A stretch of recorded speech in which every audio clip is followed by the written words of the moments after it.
It's January 17th, 2022.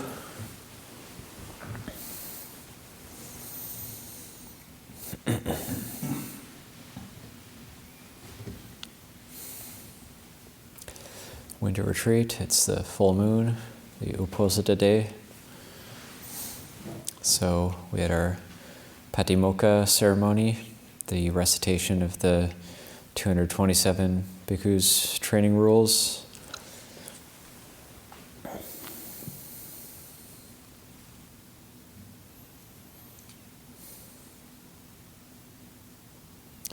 And the theme, loosely held, of our winter retreat, meditation, more specifically the 4 protective meditations, the Buddhanusati, Metta Kammatthana, the Asubha Kammatthana, and Marananusati. So 2 anusatis and 2 kammatthanas. Anusati means to recollect or bring to mind, and kammatthana is the kamma is like karma is action or could be thought of as work. Thana is like base, the foundation. And those 2, that the Asubha and the Marananusati, they're connected.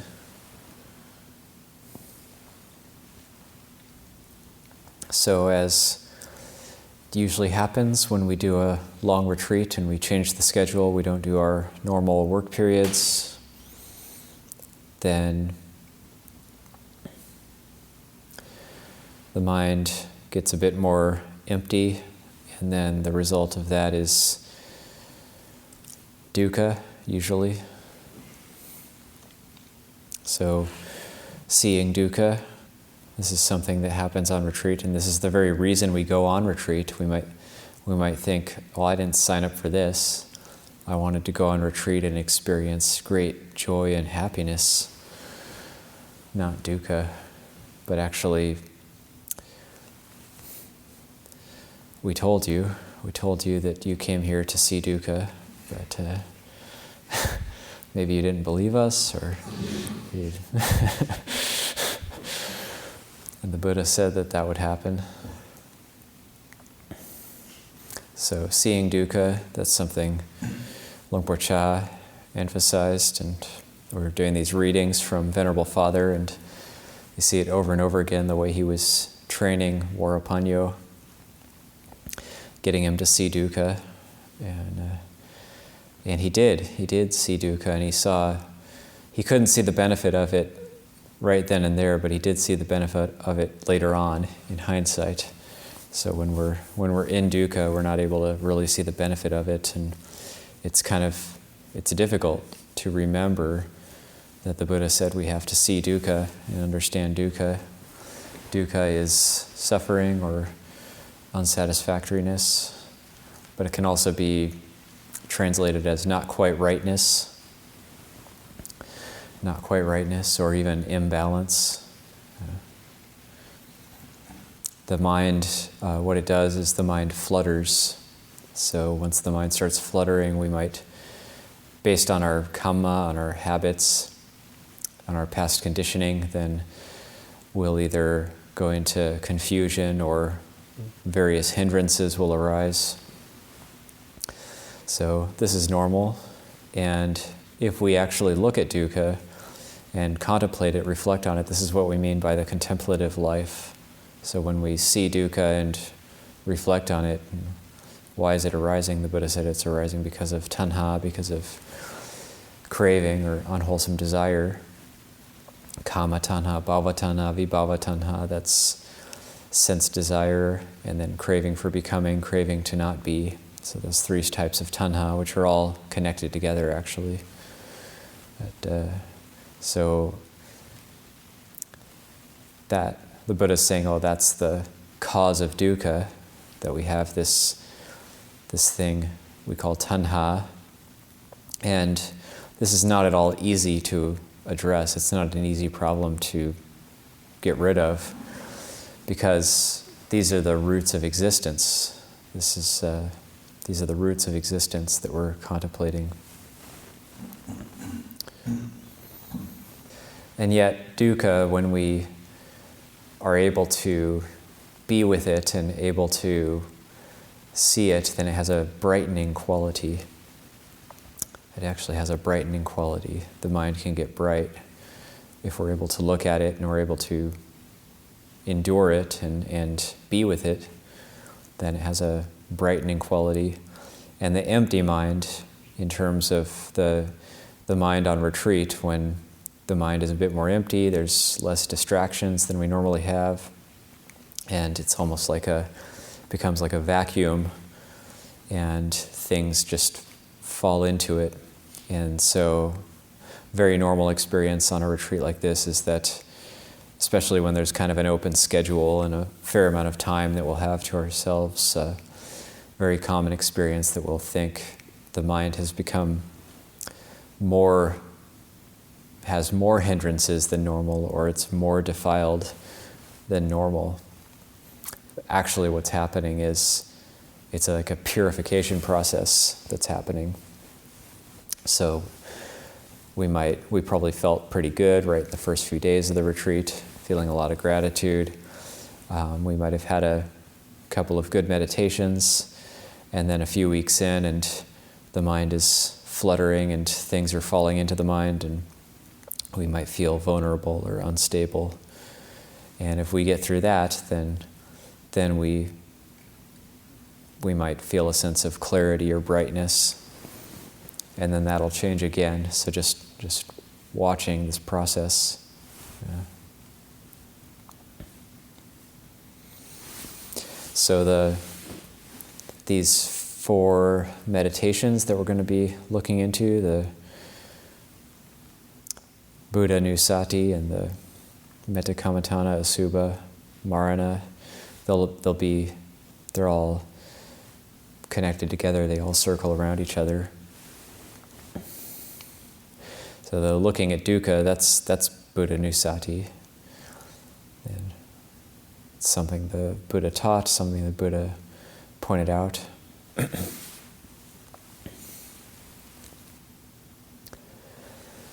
If we look at Buddha Nusati, we can look at it from different angles. In terms of who the Buddha was as a human being 2,600 years ago. And we might think of different qualities of the Buddha, like courageousness and compassion, and these different qualities and the way that before he was the Buddha, when he's the unenlightened bodhisattva, then having to deal with the defilements, the hindrances of mind, having to address the roots of existence in the same way that we have to. And then somehow being able to do it without a teacher, being able to discover these things. Or we can think of the Buddha after his enlightenment as a leader, as a type of world leader, and the kinds of decisions that he had to make. For example, some teachings that he gave, people were achieving stages of liberation upon hearing them. And so if he didn't give that teaching at just that time, that wouldn't have happened. So somehow knowing the right timing, knowing the right thing to say to certain assemblies of people so that it was most efficacious. And so we have suttas and teachings like the Satipatthana Sutta and just the whole corpus of the Nikayas, all the teachings the Buddha gave over his 45-year ministry. So we can think of the Buddha as a leader. And we could also think of the Buddha as just an awesome presence, someone who had a big enough effect on world history that we make images of him and tell stories. So this is, could think of the Buddha as a sort of game changer for world history, or we can just bring up the Buddha as a sense of gratitude for everything we have here. That's also Buddha Nusati.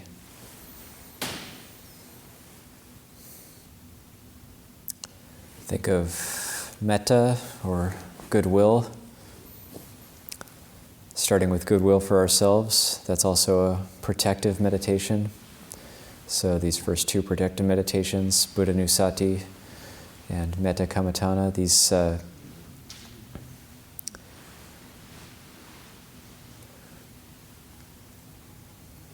these guard and protect us.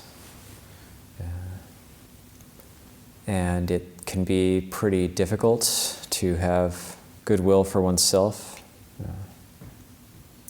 We might have a lot of expectations for ourselves on this retreat. And however we relate to ourselves, it'll tend to be how we relate to others. So if we're very harsh and judgmental and critical of ourselves, we'll tend to be harsh, judgmental, and critical of others. And if we have a lot of expectations of ourselves, we'll tend to have a lot of expectations of others. If we're very kind to ourselves and accepting of who we are and not begrudging who we are, we'll probably be kind and accepting of others and not begrudge who others are. We'll be able to, if we're kind and accepting of our own foibles and whatever, tend to be less judgmental and more accepting of others in that way. So this can happen in community where we live with each other, so the critical mind can start to pick up on just whatever, the smallest little things, and make them into big things. And this happens when you take ordination, and Paul Brighter, Warpanyo, talks about this in his book. He said you can get to a point where the person sitting next to you you become convinced they're responsible for at least 70 to 80% of all the suffering in the world, just because of the way they eat or whatever. This is normal, and it's normal to go out like that, and look outside.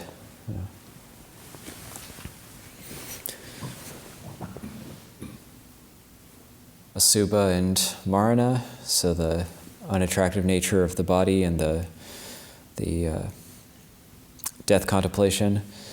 These are things which people aren't normally so attracted to, and but these are skillful ways to overcome the mental hindrances, so we can come to a state of equanimity and peace.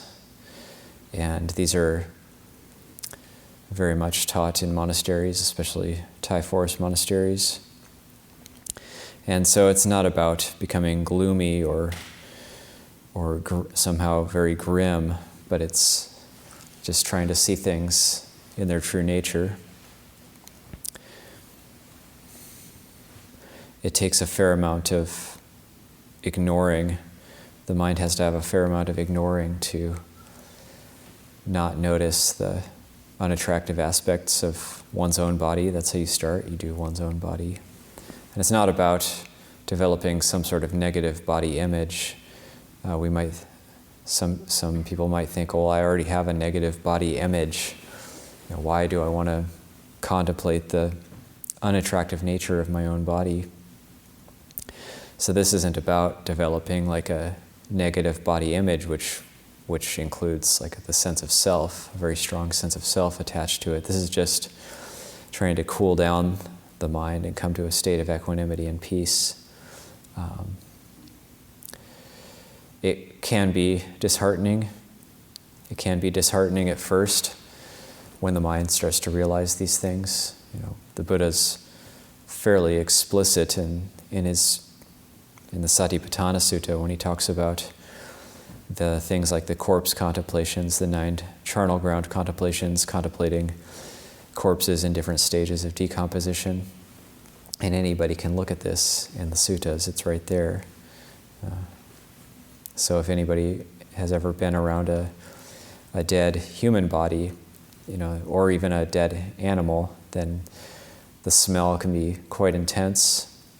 And when you have a body in a state of decomposition, it's not at all alluring or attractive, and it's not something we would want near us. And yet, the contemplation is that this body is of that same nature. That too is the fate of this body.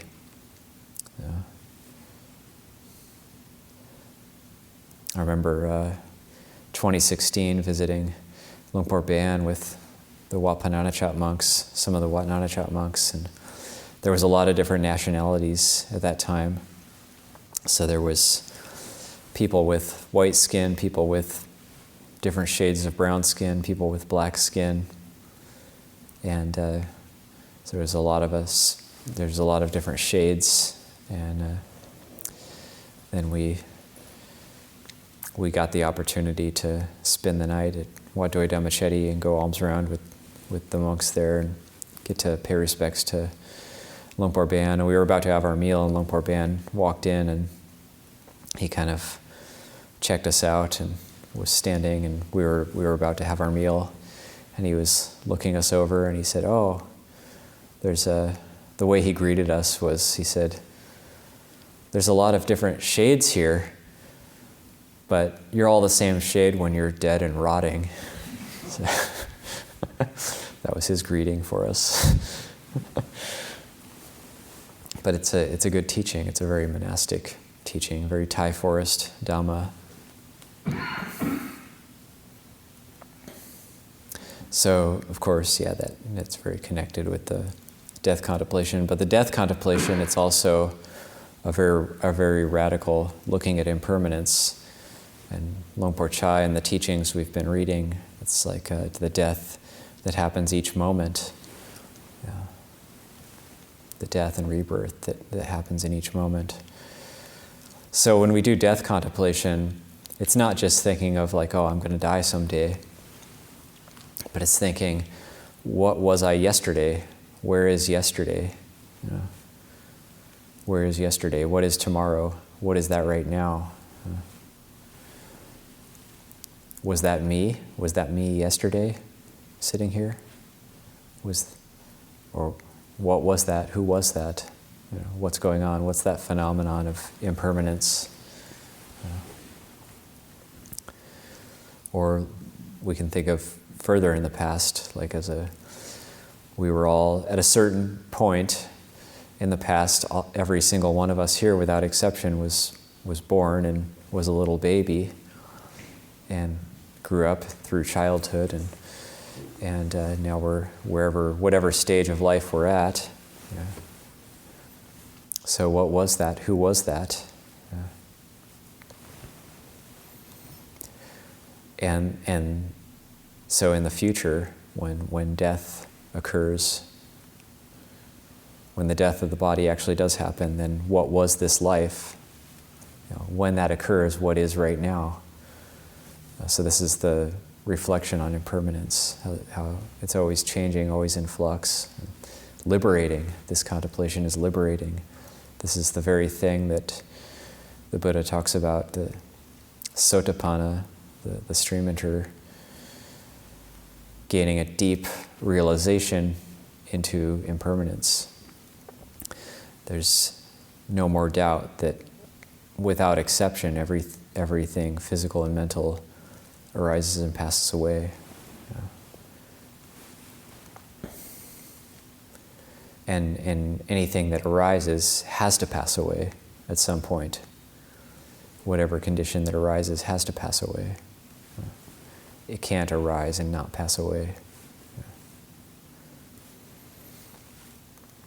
So what that leads to then is this radical letting go, that settling, and so we contemplate that, we think about that as a sort of thought exercise. We don't want to get too profound about it, don't want to tie ourselves up in knots, but at least recollecting in a way that that our clinging starts to become less. Because clinging is the cause of suffering. So all these things are connected. So we do those meditations, the recollection of the Buddha, the metta practice, the asubha practice, and the death contemplation. Those are said to be very protective or guardian meditations, that we're actually safe and our practice is safe because of that.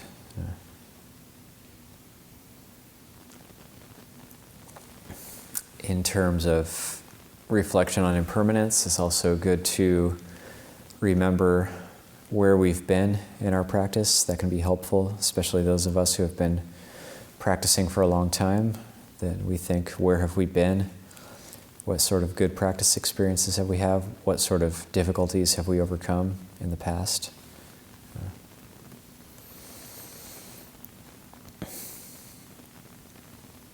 Metta, sometimes it's good to give ourselves credit. We might get really self-critical and feel like, I'm pretty worthless as a practitioner. This is something that monks can get into a lot.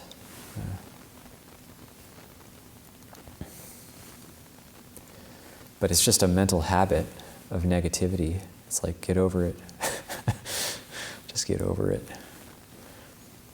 If you can just get over it, then that's good. That's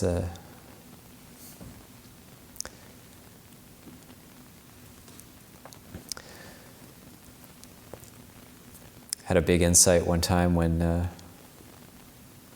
after speaking with Ajahn Sona, where I was asking him, how do I watch anger? Or how can I be mindful of anger? How can I be with anger? You hear this quite a bit in some Buddhist circles, like, well, you just have to be with the anger, be mindful of it, be with it. He said, there's no being with anger. You're engaging in a process that's generating it. So you're not, if you think you're being with anger, you're not truly with it. You're actually, what you're doing is you're generating it, and you think you're being with it. So I listened to him say that, I thought, no, he doesn't know what he's talking about. But then I reflected on it later. This is very common too for junior monks. No, they don't know what they're talking about. So I've been there. But I did reflect on it later, and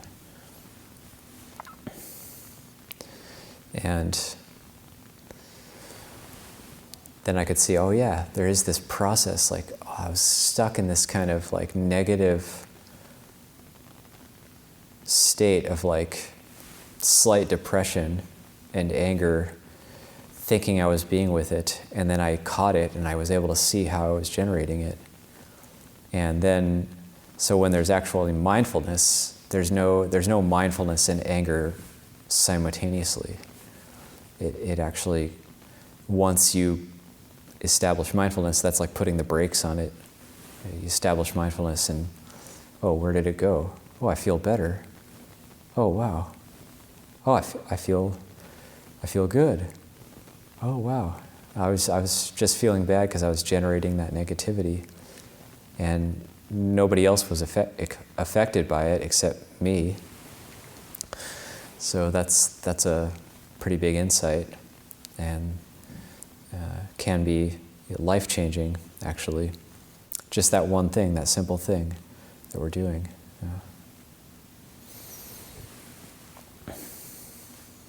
But it can be a very strong habit. So for me, it was a very, very strong habit.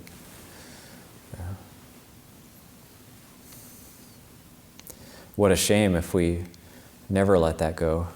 If we go our whole life if we didn't have the Dhamma, if we didn't have the Buddha and the Dhamma, we might go our whole life and never be able to let those things go. But we have that opportunity to reflect on these things and see that process happening.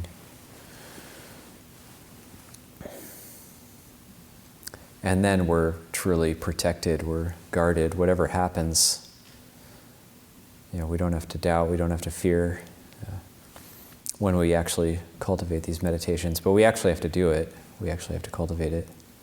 It doesn't just happen on its own. It's not like if we sit long enough, it'll just come up. We do have to actually make it conscious.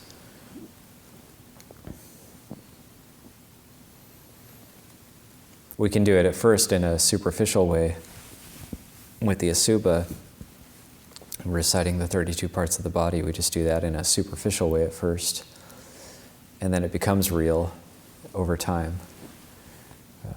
At first, it's just something we're substituting for